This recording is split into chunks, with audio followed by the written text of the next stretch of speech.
Mountain Journey was originally written as a very short little opera for a chamber opera contest, which I didn't win. But they had all these restrictions. You could only have so many people, you could only have so many instruments, it could only be less than 45 minutes long, and so forth. So anyway, so I wrote that and we did a little concert version at the temple. This was in 2003. So I was never very satisfied with it. And so I decided, well, I will redo it and do what I want with it, since I wasn't under the restrictions of the contest. But the contest wanted these to as teaching tools, so that schools could have a short opera with a limited number of resources that they could use for as workshop material. And so they wanted a variety of singers, and they wanted a variety of duets and trios and choruses and solos and so forth. So that's how it kind of got started. But it's now about 50% longer. It's about an hour and 6 minutes long instead of 43 minutes long. And I also had the idea, wouldn't this be nice as something that you could use for schools and church groups and so forth as a introduction to the opera media that actually told a story that was probably, hopefully, useful to young people.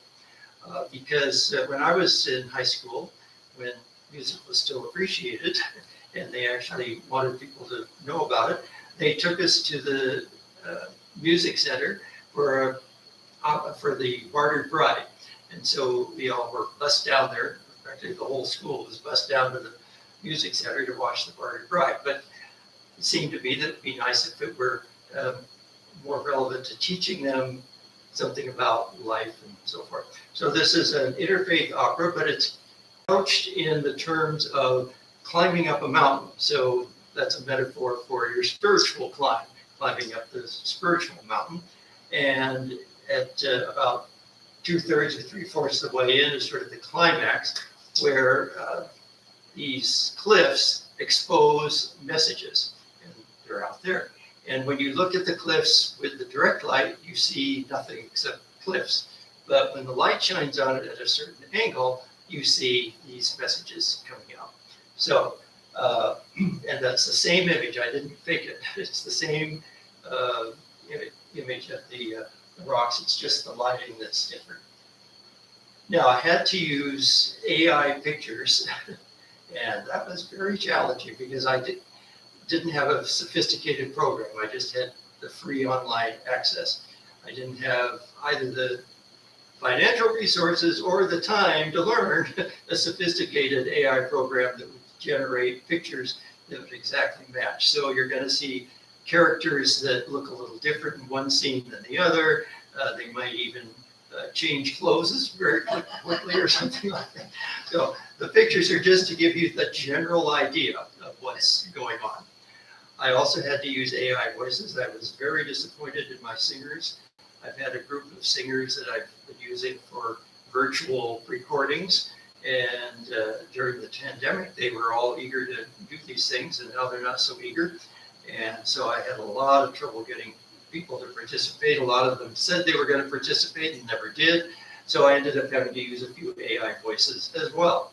So also it was a complicated score because there were snippets. In other words, somebody's part, they might have just one line in this number and maybe 3 lines in that number and a quartet in this number. And they missed parts. they would turn everything in, and then things would be missing when I went to put it together. So that's just the way it is. So I just had to live with it. And so I guess we will start.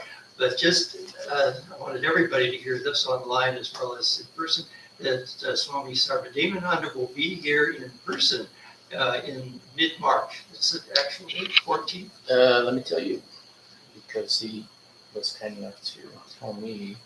So it's the 11th, 12th, and 13th. 11th, 12th, and 13th.